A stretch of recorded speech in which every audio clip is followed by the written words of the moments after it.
Damos ya la bienvenida a Paco Muñoz y empezamos nuestra sección Patrimonio. Paco, muy buenos días. Muy buenos días, Ángela.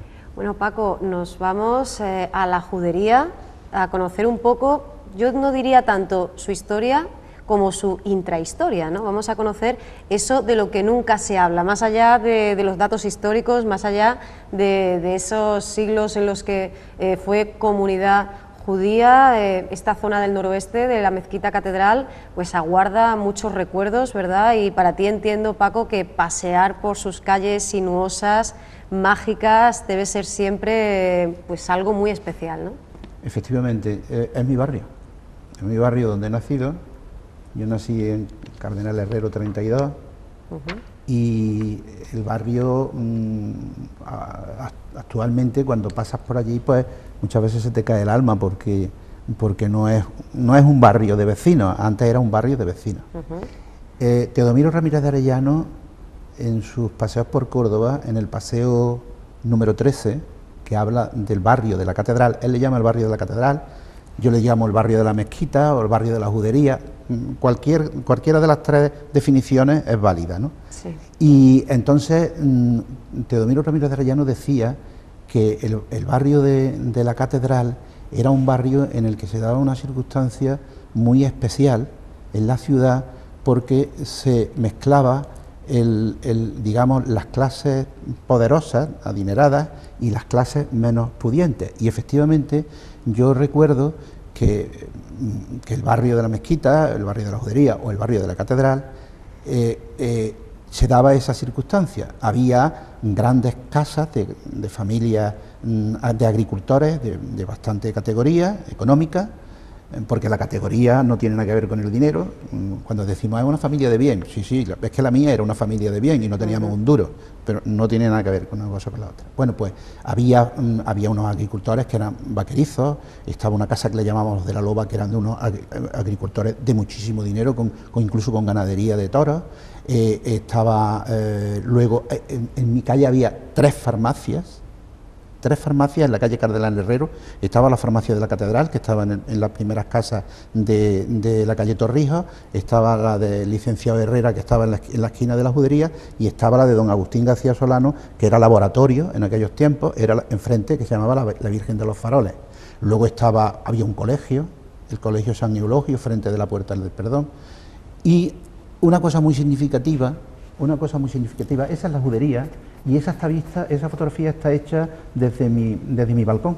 Esas flores que se ven son de la reja de una habitación que teníamos. Ahora esa casa tiene dos rejas, pero había una reja grande y una reja pequeña, y esta está hecha desde la reja grande. Esa era la Judería, la calle Judería, y era una calle que te daba la circunstancia de que era el mercado de puestos movibles que se instalaban, y luego estaban, como es lógico, las tiendas habituales.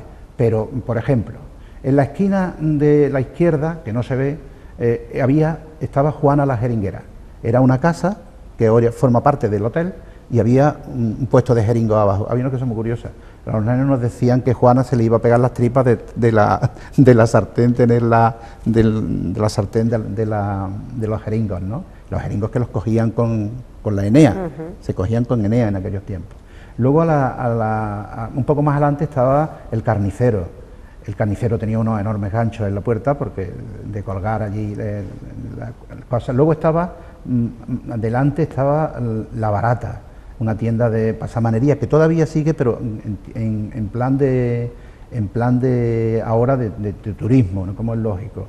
Más para adelante había una tienda de ultramarinos enorme en el rincón, una papelería. Luego estaba la uva, y si nos vamos a la derecha nos encontrábamos en la primera calleja una cantidad de familias y de casas de vecinos importantes. Hoy eso no existe. Aquello que se ve al fondo pertenecía a lo que es el bar de las Cuatro Puertas de la familia Galvez. Esto es actual. Anteriormente estaba muy similar. Esto es una zona de la parte de la calle de Anes, esquina a la calle Romero, que ahí seguían los puestos de la plaza. Nos encontrábamos el metro, estaba una tienda de pasamanería que se llamaba Don Arturo, el estanco, la confitería, a la izquierda, esta es mi casa, esta es tal y como está ahora, que ha cambiado poco. Esto es el mercado cuando desaparece el mercado de la judería, digo, el mercado llega un momento en que dicen de quitarlo de allí, se quedan los puestos móviles, desaparecen, y entonces se traslada a lo que es Los Mártires. Ese lugar era el Cine Avenida, era un cine de verano que había ahí, y ahí se acababa el Campo Santo de los Mártires, se acababa ahí, el paseo donde están los baños árabes ahora mismo. Eso era un paseo terrizo con unos árboles gigantescos, y llegábamos al cine. Luego hicieron el mercado de Fleming. Y fíjate qué cosa más curiosa, esto es la avenida del Doctor Fleming. Esto es una foto de Ricardo. Ricardo, un excelente fotógrafo,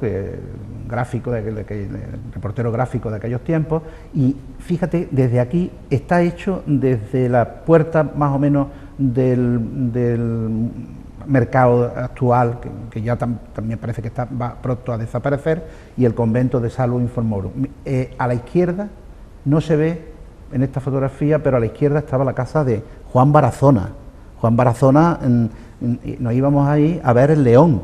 En el fondo se veía el león y los monos. Y esta fotografía es una fotografía de un vuelo que hicieron los americanos en el año 58.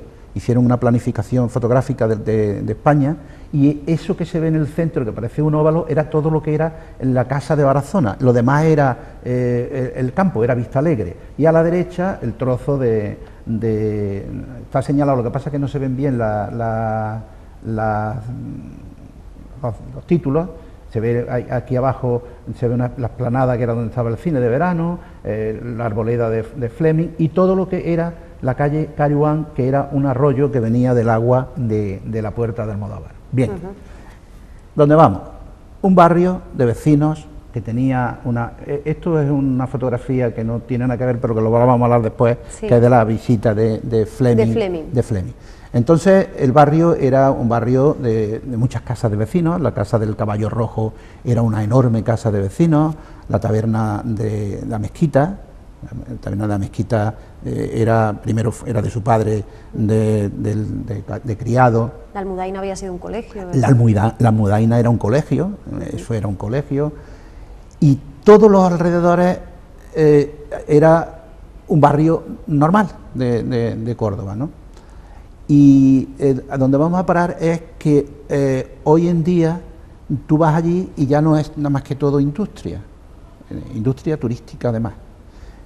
Había en la calle de Ana el famoso tablao flamenco de los califas, eso ha sido muy sonado, de grande. Ahora hay una anécdota muy curiosa que estaban, cuando entonces los flamencos no estaban tan bien mirados como ahora.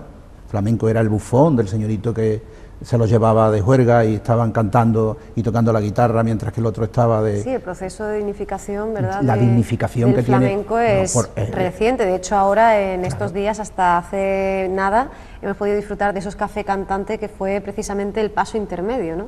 La profesionalización ya de los artistas flamencos. Tú has dicho la palabra antes, mejor dicha que nadie, dignificación de la profesión. Y hoy nos encontramos con que es patrimonio inmaterial de la humanidad. Claro, pero antes eran bufones de los señoritos.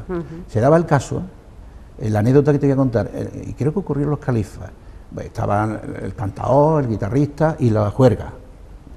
Y le dice, no sé, don Antonio, ¿le gustan a usted los caracoles? Caracoles es un palo flamenco.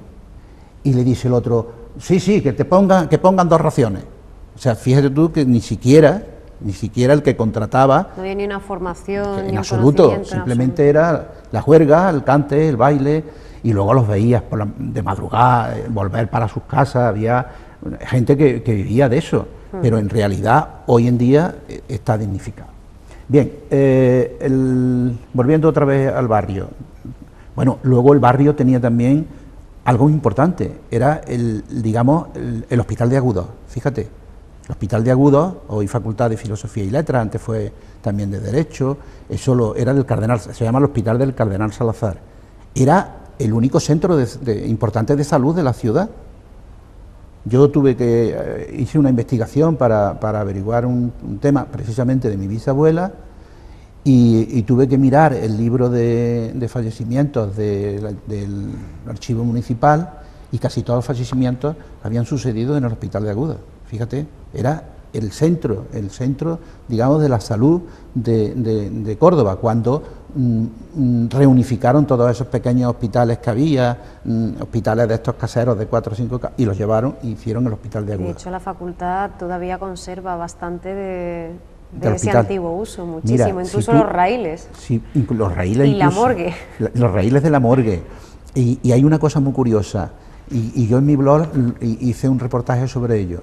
Están los portillos de las ventanas de la parte superior, están grabadas sí. con las iniciales y las fechas de los enfermos. Es curioso. Sí, y sí. 1700 y pico, y hasta 1800. parejas y todo salían de allí, ¿no? Tremendo, tremendo. Y está todavía, afortunadamente no lo han quitado, ¿eh? Y dices tú los raíles, el de los raíles de llevar las cartillas para la morgue. Y hasta la hondonada en la zona de mortuorio del suelo, para que transcurriera la sangre. Bueno, pues eso era muy importante. Eso lo había hecho el cardenal Salazar, creo que para los niños cantores. Y en una epidemia grande dijeron, vamos a destinar al hospital porque es que no podemos dar abasto. Hay muchas anécdotas muy curiosas. Mira, había una casa que se llamaba la Casa del Callejón, que es ahora el Hotel Los Patios, y la Casa del Callejón había 40 o 50 vecinos, y no te quiero decir chiquillería, era tremendo, frente del Postiguillo. Una casa más adelante había un señor que era músico de la orquesta municipal, tocaba, creo que era el fagot yo no sé si era el fagot, no estoy muy puesto yo en instrumental músico. Estaba el colegio de San Eulogio.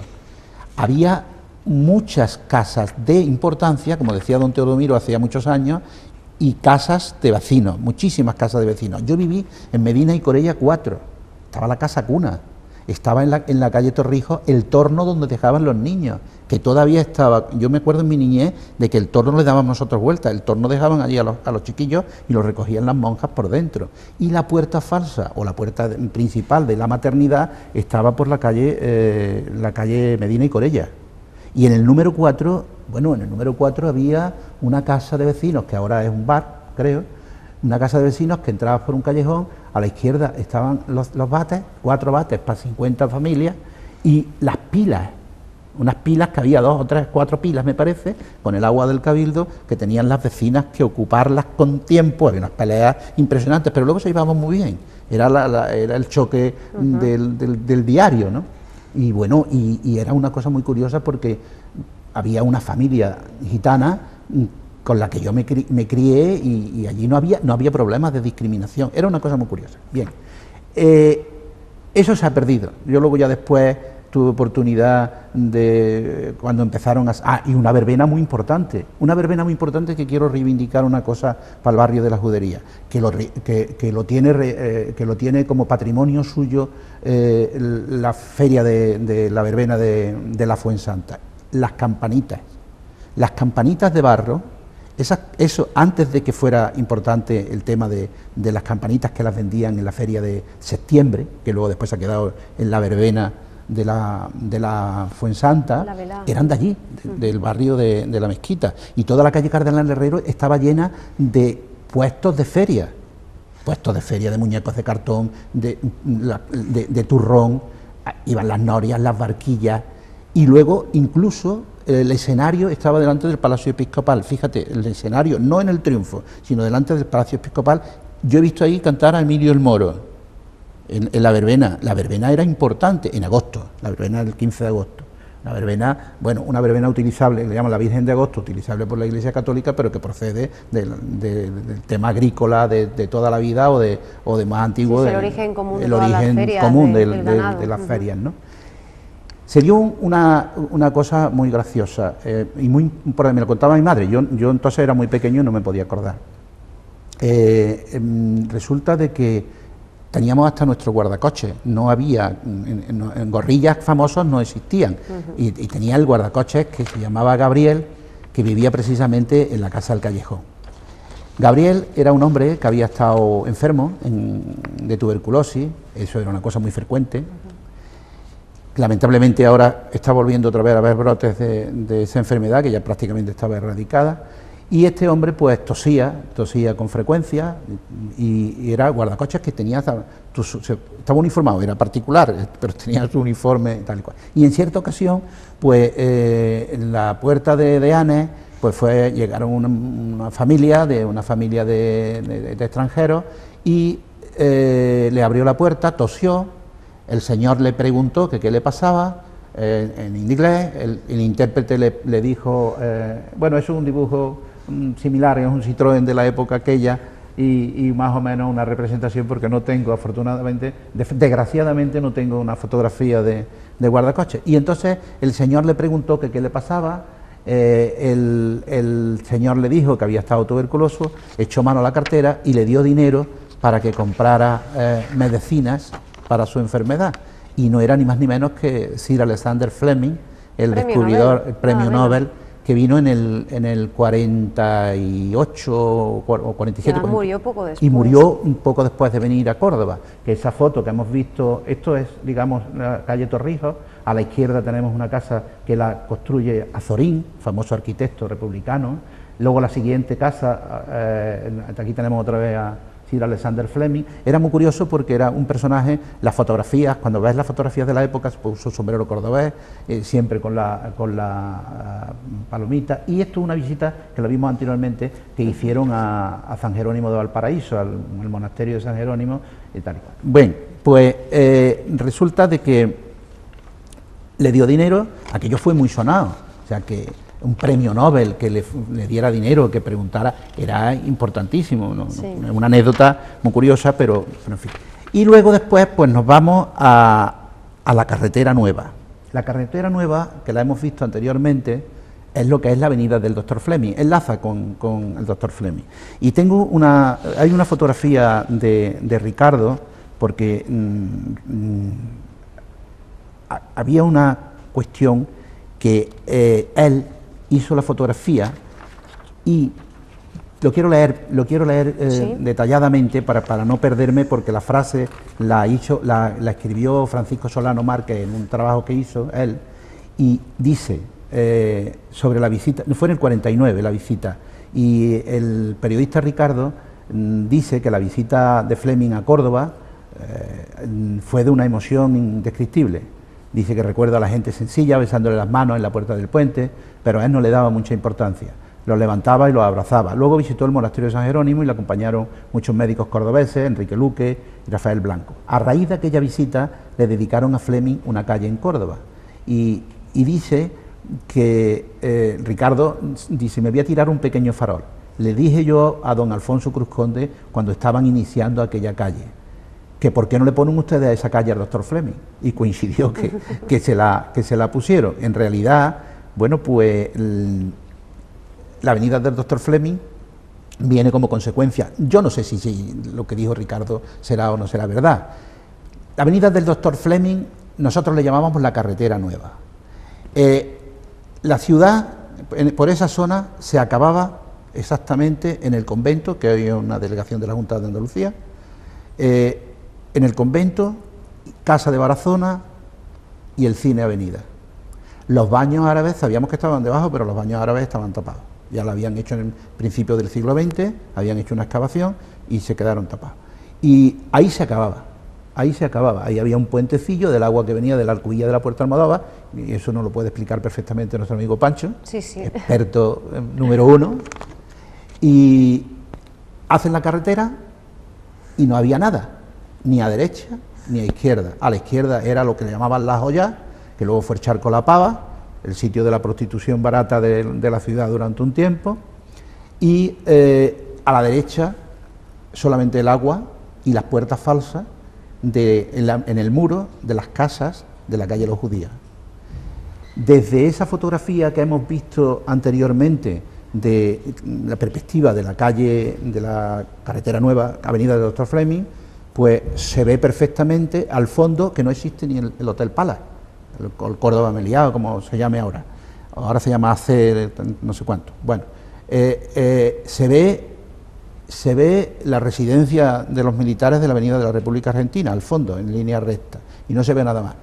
La primera casa que hacen, la hacen prácticamente al lado de la plazoleta de la Plaza de la Luna. Hay ahora un bar que se llama El Olivo, o creo que se llamaba así, y antes había una tienda de electricidad que se llamaba Electricidad Mármol. Ese bloque fue el primer bloque que se hace ahí, un bloque muy peculiar, distinto a los demás, porque ya los demás fueron grandes bloques, y la finca de Barazona, era una finca, era el campo, era un terreno enorme con el arroyo que pasaba por intermedia, y que nosotros nos asomábamos a escuchar el rugido del león, a ver el mono saltar entre los árboles que había allí y la cantidad de animales que tenía. Juan Barazona era muy importante en aquella época porque tenía una relación muy estrecha con el Marqués del Mérito, incluso hacían safari. Por eso se trajo el león, que lo alimentaba su hija, lo alimentó con un biberón, hasta que luego ya el animal pues lo cedieron, que eso ya era imposible de mantener en una casa, claro, en una casa de campo, ¿no? Juan Barazona se arreglaba en mi casa, arreglaba en mi casa por la barbería de mi abuelo y de mi tío Fernando, y la barbería era el centro de la comidilla, digamos, del barrio. Era donde se comentaba, se leía el periódico, allí se arreglaban los canónigos, curas sin graduación, o sea, canónigos y curas sin graduación, Barazona, y había unos personajes muy curiosos. En cierta ocasión creo que te comenté algo. Había un personaje que se llamaba don Enrique Barranco Luna. Don Enrique Barranco Luna era una persona muy educada, un hombre ya mayor, que vivía en Medina y Corella, en la plazuela de Medina y Corella, y que era familiar de esta familia que te he dicho de agricultores que se llamaban Vaquerizos. Entonces, este hombre, la única peculiaridad que tenía es que de tanto como sabía y de tanta cultura como tenía, estaba un poco ido de la cabeza. Una especie de Alonso Quijano, ¿no? Sí, más o menos, pero lo que decía es que estaba cargado de electricidad. Estaba cargado de electricidad, y entonces yo me acuerdo que se ponía en el centro de la barbería, y de golpe y porrazo pues decía: voy a desaparecer, y hacía ¡zas! Y todos los que estaban allí, mi abuelo, mi tío Fernando, los clientes que habían: don Enrique, ¿dónde está don Enrique? Don Enrique en el centro y yo era el nene que le daba con el cepillo a los clientes cuando ya terminaban de haberlo arreglado. Y yo decía: pero si está, ¿cómo decís que no vaya don Enrique? Don Enrique está aquí en medio. Me daban un cogotazo y me decían que me callara porque le seguían la corriente. Don Enrique de golpe porrazo decía: ya he aparecido. Y todos le preguntaban dónde. O sea, era un personaje tremendo. Y además en aquel tiempo quería ir a la Luna. Él quería ir a la Luna, ya se estaban oyendo campanas, que si el Sputnik, que si tal, que si cual, pero él quería ir a la Luna, y entonces los bromistas de allí pues le hacían que se entrenara, incluso subiendo unas escaleras de los empleados de Sevillana que las llevaban por las calles. Entonces se reparaban, y era una escalera móvil que era con unas ruedas, y la llevaban por las calles. Y le dijeron en cierta ocasión que los dineros que había dado el Estado para su entrenamiento de subir a la Luna, resulta de que se los había quedado el delegado de Hacienda. Le dieron el Barazona, que eran unos cachondos, digo que eran unos cachondos, le dieron una carta en la que le explicaban que era una broma, que la persona era una persona muy sensata, lo que pasa es que no estaba bien de la cabeza, ¿no? Y incluso fue a reclamarle al delegado de Hacienda los dineros suyos. En aquel tiempo era impensable que tú fueras a reclamarle, a decirle que era un ladrón el delegado de Hacienda, ¿no? Aquello no quedó nada más que en una broma. Luego le gastaban unas bromas muy curiosas, porque en la calle, en el principio de la calle Manrique, frente de lo que es ahora una delegación de la Junta de Andalucía, eso era auxilio social. O sea, fíjate, en el barrio estaban los niños de la casa cuna, que luego pasaban al hospicio, y estaban los niños de auxilio social, que eran todos esos niños que, a imagen y semejanza, creo que fue la mujer de Onésimo Redondo, se inventó este organismo a imagen y semejanza de algunos que existían en la Alemania nazi. Y era para recoger a los niños huérfanos de la guerra y adoctrinarlos de tal manera que saliera... Bueno, era peor. Yo conozco muchos que han salido allí y salían mucho peor. Eso era el palacio del Marqués de Santa Rosa. Se daba la circunstancia de que las casas del Palacio del Marqués de Santa Rosa tenían parte delante cuando luego lo utilizó auxilio social, en la judería había casas que la planta alta era del palacio y la planta baja eran tiendas. O sea, era esa divisoria horizontal curiosa, la propiedad de parte del palacio y la parte de abajo tiendas. El palacio del Marqués de Santa Rosa tenía, bueno, volviendo a lo que íbamos, frente del palacio estaba Cándido el Carnicero. Cándido el Carnicero era el arquetipo de cordobés gracioso, serio, pero gracioso. Y a don Enrique le hacían bromas. Entonces cogían, en cierta ocasión, teníamos, fíjate qué cosa, era un barrio que tenía hasta sereno. Tenía un sereno el barrio. Un sereno que por las noches hacía una revisión de todas las puertas de los establecimientos, por si alguna se había quedado abierta, por la vigilancia. Se llamaba Centella, Antonio Centella, que tenía en esa fotografía que hemos visto de la judería, en la que se ve al fondo una puerta, tenía allí su sitio donde llamar al sereno si una noche lo necesitaba. Y le hicieron una broma a don Enrique de ponerse uno una vejiga de marrano en la espalda para que se le quedara un bulto aquí como si fuera una joroba. Entonces le dijeron: don Enrique, mire usted que has caído al médico, que tiene una inflamación aquí muy rara. Dice don Enrique: no preocuparse, que esto se lo soluciono yo, porque hacía unos pases con la mano y como decía que tenía electricidad, ese tema era el curativo.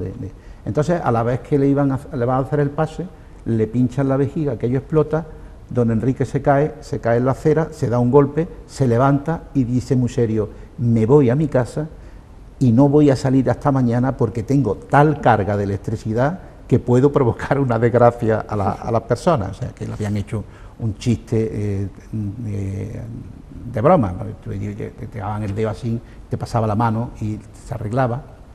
Entonces, quiero decir, el barrio era un barrio tremendamente vivo, de muchas familias, muchísimas familias, cualquiera. En auxilio social había una familia que era la portera, y yo me llevé una satisfacción enorme porque los hijos de la portera eran amigos de mis primos eran mayores que yo, y uno de ellos, Diego, que fue cobrador de Alcorsa, y Luisito, que fue un extraordinario futbolista del Córdoba. Y uno de los hijos de Diego, cuando leyó aquello, me escribió y me dijo: hombre, Paco, que yo he vivido mi abuela en auxilio social.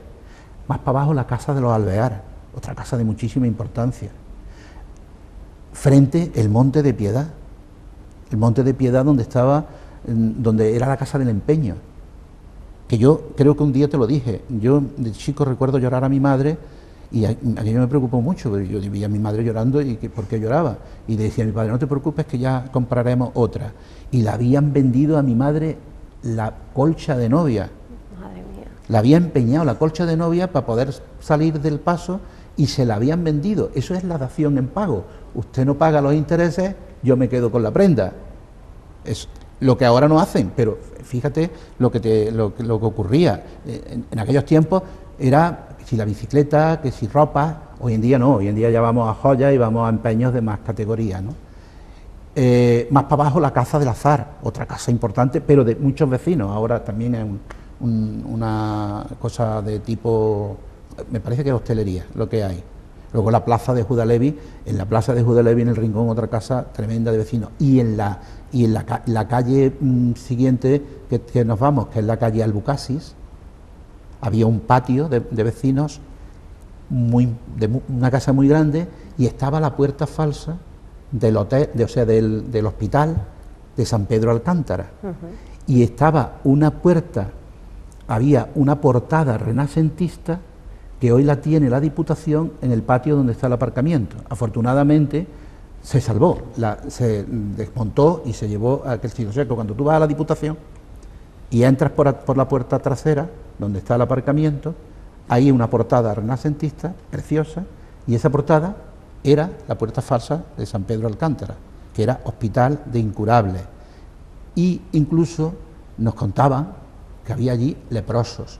Eso nos llamaba mucho la atención, porque eso la lepra era una enfermedad maldita, y tú has dicho antes, en el Hospital de Agudos, pero nosotros nos íbamos a ver salir del mortuorio, que era la puerta falsa por ahí, por esa calle. Es que, fíjate tú la cantidad de vida que existía en el barrio de la Judería. Esa barbería, que era una especie de agencia de noticias. Sí, la barbería era la agencia de noticias. La farmacia, que se convertía en un lugar de urgencias, era así, también. sí, mira, mi hermana se quemó. Mi hermana, jugando con cerillas, se le prendió fuego un camisón que tenía, finito, y se quemó la pierna, se quemó el pecho y se quemó parte de la cara y la cabeza. Vale. Y la curaban en la farmacia de Manolón, que era la farmacia de la catedral, se llamaba la farmacia de la catedral. O sea, tú la veías, hay una fotografía también del diario Córdoba, yo no sé si era Ricardo o era Rodríguez, y se ve, digamos, la plana mayor de la iglesia cordobesa, incluido el nuncio que se llamaba Monseñor Antoniuti, y el arzobispo de Jaén, que se llamaba Romero Mengíbar, Fray Albino, y todos los curas de escalafón inferior, canónigos y luego los de menos graduación, y en el frente se ve perfectamente que hoy forma parte del hotel, la puerta del hotel, la puerta de entrada al aparcamiento, ahí estaba la farmacia. O sea, era un barrio como otro cualquiera, con las características de la, digamos, mezcla entre grandes capitales y vecinos, sin nada. Y además que sigue conservando esos ecos sefardíes de camino a la sinagoga, esa vida. Además, hemos hablado de la convivencia, ¿no? Ese espíritu, siempre decimos, no importa tanto que sea más histórico, más legendario, pero vosotros lo reproducíais, ¿no? Los niños pequeños también sí. se olvidaban un poco, ¿no?, de la extracción social. No había diferencia. De esas diferencias. Evidentemente las tendrían en su casa, pero luego jugaban con los mismos. Fíjate, la casa de al lado mía, de la mía, eran los dueños de la finca La Palomera, Aparicio, el apellido. Un niño y una niña, yo digo un niño y una niña, bueno, un niño y una niña, y eran de mucho dinero, de muchísimo dinero, y sin embargo jugaban con los nenes de allí. Evidentemente, claro, no se iban a ir a otro barrio a jugar, porque la zona de juego era el Patio de los Naranjos. El Patio de los Naranjos era la zona en la que las madres podían estar tranquilas de decirle a jugar, y los nenes estaban en el barrio, o sea, en el Patio de los Naranjos, jugando sin ningún problema. Luego me acuerdo que había una familia que se llamaba, ella era Manola, que tenía muchos hijos, salía al postillo de la leche, pegaba dos chiflíos y los nenes todos para su casa. En fin, yo qué sé. Es increíble la fuerza que tienen, no solo los recuerdos, sino también las propias instantáneas que hemos estado viendo, como catalizadores de la memoria, antídotos contra el olvido. Antes hacías alusión a esos comentarios que te escriben personas de aquí de Córdoba, o que se reencuentran con episodios de la infancia, con pasajes como por ejemplo el caso de Diego, ¿verdad? Sí. Y ahí hay una idea que flota en el ambiente y que se te reitera, y es: ¿por qué, Paco, no das el paso a publicar todas estas escenas, todos estos episodios? Porque creo que no tiene tanta importancia como para eso. Pues a muchas personas seguro que les está encantando poder viajar en el tiempo gracias a estos paseos que damos contigo. El fondo, la realidad es esa. Yo no le veo a eso importancia, no deja de ser. Y has dicho una cosa muy interesante. Lo que sí pretendo, o por lo menos lo intento, es incitar la memoria de la gente, que no se pierdan cosas que la gente tiene almacenadas y que no las recuerda habitualmente. Simplemente necesitan una chispa que sea la que haga que salga ese recuerdo. Este muchacho que te estoy diciendo, que trabaja en la empresa de autobuses, pues su padre fue cobrador de esa empresa, que es Diego, y contaba y que había ido allí muchas veces, que con su abuela, que su padre, que si tal, que si cual, y eso le sirvió a él de mucha importancia. Incluso luego me ocurrió, fíjate tú, que el Marqués de Santa Rosa se casó con una cubana ilustre, y cuando viene a Córdoba tenían un cortijo camino de Fernán Núñez, y lo construyó a semejanza digamos, yo no sé cómo podría llamarse una finca en Cuba, no lo sé, no sé cómo se llamaría, pero arquitectónicamente trató de imitar para que su mujer tuviera el reflejo de su tierra. Y un amigo de Fernán Núñez, que tiene un blog muy importante, también se llama Diego, y es un tío que se preocupa mucho. Yo le digo que es el cronista oficial de Fernán Núñez, pero claro, se circunscribe a la aristocracia. Yo muchas veces se lo critico. Digo, todo lo que cuentas es extraordinario, pero siempre es de la aristocracia, no cuentas de Periquillos de los Palotes de Fernán Núñez, que lo habrá. Bueno, pues le llamó la atención el cortijo y dice, pues no sabía yo este detalle del famoso del cortijo, y efectivamente, creo que lo dedican, hacen celebraciones, y yo, por lo menos antes lo hacían. Luego, hace poco he estado leyendo un trabajo de Paco Solano. Yo lo admiro mucho porque con algunas precisiones, pero bueno, habla de muchas cosas curiosas de la época, de muchos establecimientos desaparecidos. Él lo circunscribe, el trabajo que yo estaba leyendo lo circunscribe al año 75-76, fíjate, 75-76, ya la cosa ha cambiado, ¿eh? O sea que ya por mucho que quieras, cuando hablas de la ciudad, hay una cantidad de establecimientos que desaparecen. Mira, en la Judería había un establecimiento que se llamaba Casa Juan de Dios Jimena. Era manchego, de herencia. Tenía 2 hijas. Al entrar tú en la tienda, que hasta hace poco estuvo, de esa característica persiana metálica, estoy tratando de recordar una que había en la bajada de las parterías en la esquina de la calle Carretera. Bueno, pues esa tienda era una columna de hierro fundido y una persiana metálica. Tú entrabas a esa tienda y era un olor de queso, de legumbres, era una especia, era un olor muy característico. Y el aceite lo servían con una máquina de presión, que era con un manubrio, y entonces se llenaba un depósito, lo mismo que las de las gasolinas. Era una bomba, en realidad era una bomba, se llenaba el depósito. Y me acuerdo que siempre te decía tu madre que te fijas bien, porque a pesar de tener la pesa y medida a tu disposición, eso era mentira, estaba todo enreado, era todo el papel de estraza en el que te liaban los 50 gramos de jamón que cuando estabas resfriado y te lo compraban exclusivo, o un plátano, fíjate, el papel de estraza te lo vendían a precio de jamón, porque iba al peso, y tú no sabías si el peso estaba también con unos gramos de menos. Era un mundo muy exclusivo. Y además, fíjate que yo me acuerdo de las cartillas de racionamiento. Cuando iban a comprar, tu madre iba a comprar con las cartillas de racionamiento. Y mi madre hablaba en aquel tiempo de céntimos, de peseta, fíjate, céntimos, una perra chica, una perra gorda, 5 y 10 céntimos de peseta.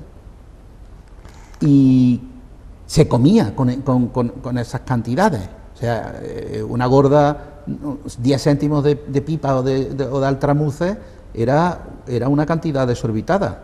O sea, fíjate tú, eso trasládalo a la equivalencia de euros, y entonces ves las diferencias. Y yo ahora comprendo cuando mi madre se extrañaba que ella compraba con céntimos y llevaba a su casa con X pesetas, y ahora necesita una barbaridad de dinero, comparativamente hablando. Nosotros comparándolo con pesetas, pero ella proporcionalmente. Proporcionalmente. Es tremendo. Mira, fíjate, había una cosa muy curiosa. En la taberna de la Mezquita, la famosa de los Boquerones, en vinagre, resulta de que había un cartel en el rincón que decía, si doy, pierdo la ganancia de hoy. Si presto, si fío, carezco de lo que es mío. Y si presto, al pagar, ponen mal gesto. Para evitar todo esto, ni doy, ni fío, ni presto. Eso era un cartel muy curioso. Y además había hasta un cartel de toros de 1800 y pico. Y estaba lo que le llamaban la piquera. La piquera era una ventanilla pequeña que daba a la zona de mostrador de la taberna, pero estaba bien en el portal o bien en otro lugar distinto, para que el que estaba de luto tomara el vino por la piquera. O sea, no estaba mezclado con los parroquianos en el bar, sino en un lugar aparte, y la ventanilla de la piquera. Todavía quedan piqueras en el Tablón, quedan piqueras en Casa Salinas de la calle Fernando Colón, y era que daba una piquera. Yo no sé si estará todavía en Pepe de la Judería. Yo he conocido a Pepe de la Judería. Yo no sé, era muy amigo de mi abuelo, más joven que él, y también era donde se compraba el vino las mujeres. Cuando la mujer llegaba y compraba el vino, lo compraba por la piquera para no tener que entrar en el sitio donde estaban los hombres. Era difícil ver a una mujer... un espacio reservado, ¿no? Sí, no, la mujer era otro mundo totalmente distinto. Bueno, interesantísimo, Paco, poder dar estos paseos contigo, poder hacer este viaje en el tiempo, y seguro que para muchas personas poder reconocerse, ¿no?, en esas anécdotas que bien han podido vivir en primera persona o bien les han contado padres, abuelos.